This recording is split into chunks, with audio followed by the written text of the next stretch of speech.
صلاۃ کے بعد قرآن مجید سورہ نجم 27واں پارہ آیت نمبر 39 اللہ کریم فرماتے ہیں وَأَلَّيْسَ لِلْإِنسَانِ إِلَّا مَا سَعَى، انسان کو نہیں ملے گا مگر وہ جس کی وہ کوشش کرے گا۔ فرمایا جا رہا ہے کہ تمہیں کوشش کرنے پر میں عطا کروں گا، تمہیں وہی دیا جائے گا جس کی تم کوشش کرو گے۔ اگر کوشش نہیں کرو گے، عزم و حوصلہ پیدا نہیں کرو گے، اپنا مقام بنانے اور اپنا مقام سمجھنے کی کوشش نہیں کرو گے، تو اللہ فرماتے میرے قانون فطرت کے یہ خلاف ہے۔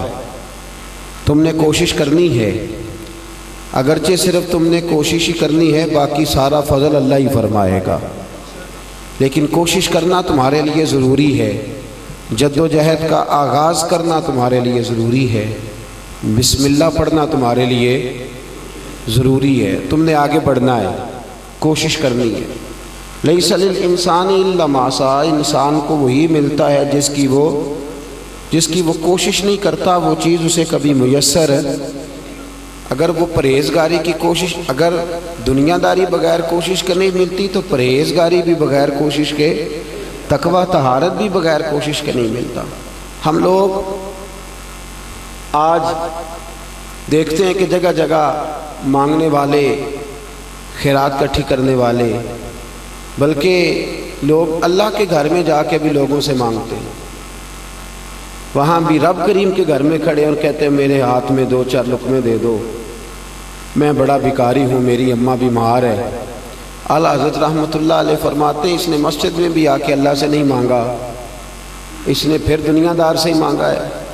یہ فرق یاد رکھیں، اللہ والوں سے مانگنا اور دنیا داروں سے مانگنا، اس میں فرق ہے۔ اس نے پھر دنیا دار سے ہی مانگا ہے۔ آپ فرماتے ہیں مسجد میں بھیک مانگنا، سوال کرنا جائز ہے، ہاں اگر کسی نے دے بھی دیا تو اسے باہر نکل کے 70 روپے، 1 روپیہ دیا تو 70 روپے کفارے میں دینے پڑیں گے۔ مسجد میں بھی آ کے غیر سے مانگتا ہے، کشکول طلب دراز ہے۔ امت مسلمہ مانگتی پھرتی ہے جگہ جگہ، جہاں 2-4-5 لوگوں کا آپ رش دیکھیں گے وہاں آپ کو بھکاری بھی ملیں گے۔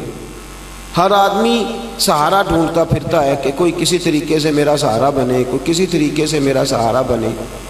اسلام سہارے ڈھونڈنے کا حکم نہیں دیتا، اسلام تو سہارے دینے کا حکم دیتا ہے۔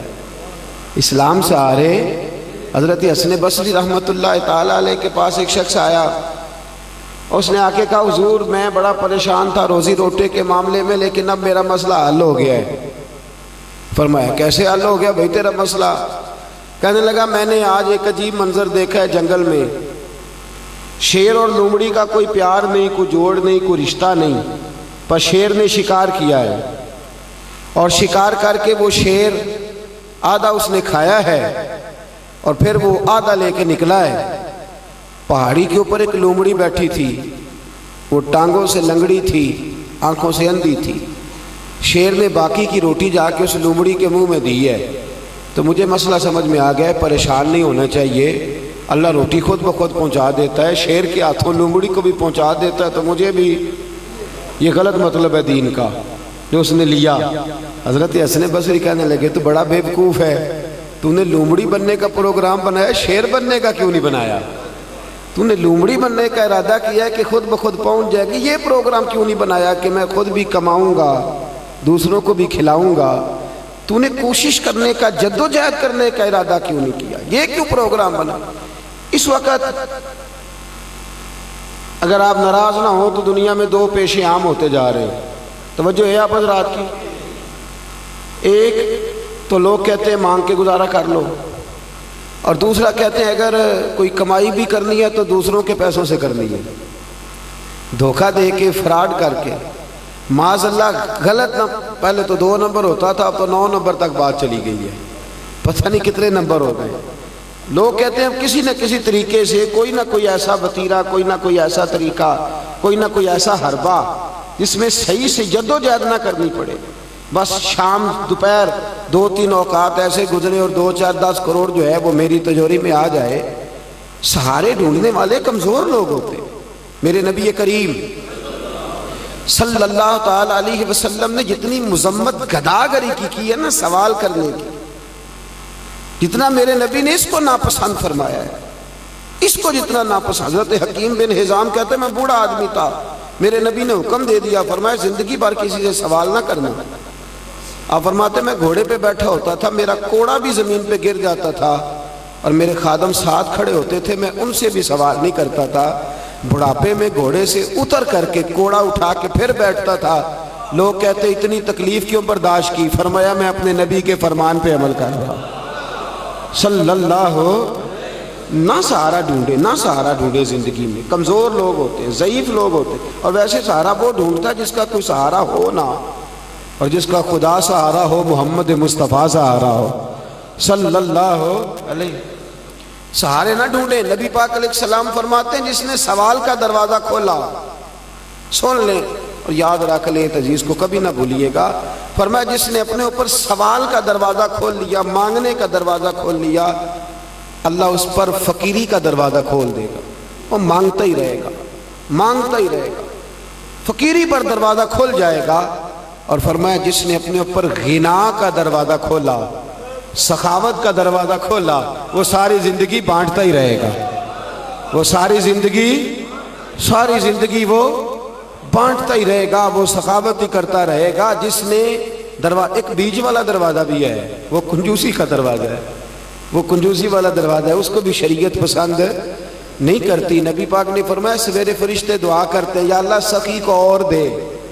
فرشتے سویرے دعا کرتے ہیں یا اللہ سخی کو، اور کنجوس کے بارے میں کہتے ہیں یا اللہ اس کے پاس بڑا ہے جتنا ہے، اس نے کون سا خرچ کرنا ہے، ادھر ہی رہنے دے، جتنے ہیں اتنے ہی کافی ہے.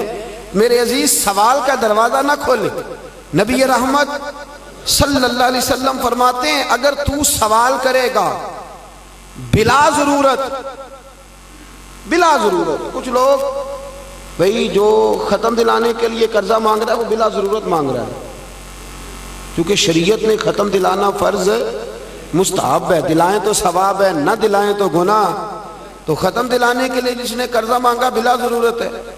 بچے کے ولیمے کے اوپر 200 آدمی کو بلانا فرض نہیں، جس نے وہاں قرضہ مانگا اس نے بلا ضرورت مانگا ہے.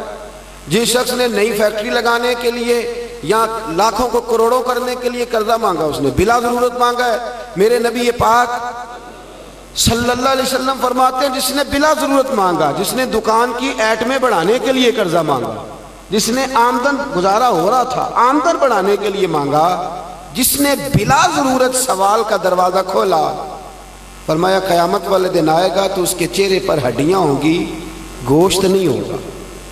اللہ کو اتنا وہ سخت ناپسند ہے شخص گلی گلی گداگری کے دروازے. آپ کسی چوک پہ کھڑے تو ہو کے دیکھیں، اللہ خیر فرمائے. میں نے جمعے میں کہا کہ جھڑکنا نہیں غریبوں کو، تو بعد میں مجھے حاجی صاحب کہنے لگے ہمیں تو آپ نے کہہ دیا ہے، تو غریبوں کو بھی سمجھا دیں کہ ہاتھ بھی پھاڑ دے تو پھر بھی واپس نہیں جاتے، ہاتھ بھی جوڑ دے کہ بھائی بس ہو گئی اب نہیں ہے، لیکن پھر بھی وہ واپس. وہ شاعر تھا، بڑی مجھے اس کی بات پسند ہے. وہ شاعر تھا تو وہ ایسے ہی بیٹھا ہوا تھا سادہ ہی، تو جاتے جاتے کوئی آدمی 5 روپے اس کی گود میں ڈال گیا. اس نے سمجھا فقیر ہے، شاید مانگنے والا ہے، 5 روپے دے گیا. تو اس نے بڑی عجیب بات، اس نے کہا ادھر آ، یہ کیا دے گیا ہے؟ اس نے کہا تجھے ضرورت تھی، پھٹے پرانے کپڑے تھے. اس نے کہا اگر ضرورت ہوگی تو میں اپنے اللہ سے مانگوں گا. لفظ بڑے حسین ہے، اللہ کرے آپ کو یاد ہو جائیں، آمین تو کہیے گا. کیا خوبصورت لفظ ارشاد کیے اس شاعر نے. کہنے لگا یہ آرزوئے کرم اور میں آپ سے کروں، یہ آرزوئے کرم اور میں آپ سے کروں، یہ بھیک اس کو دیجئے جس کا خدا نہ ہو، یہ بھیک اس کو دیجئے جس کا خدا نہ ہو. تو میرے دوست زندگی میں دیار عشق میں اپنا مرتبہ پیدا کر. اپنا ایک تو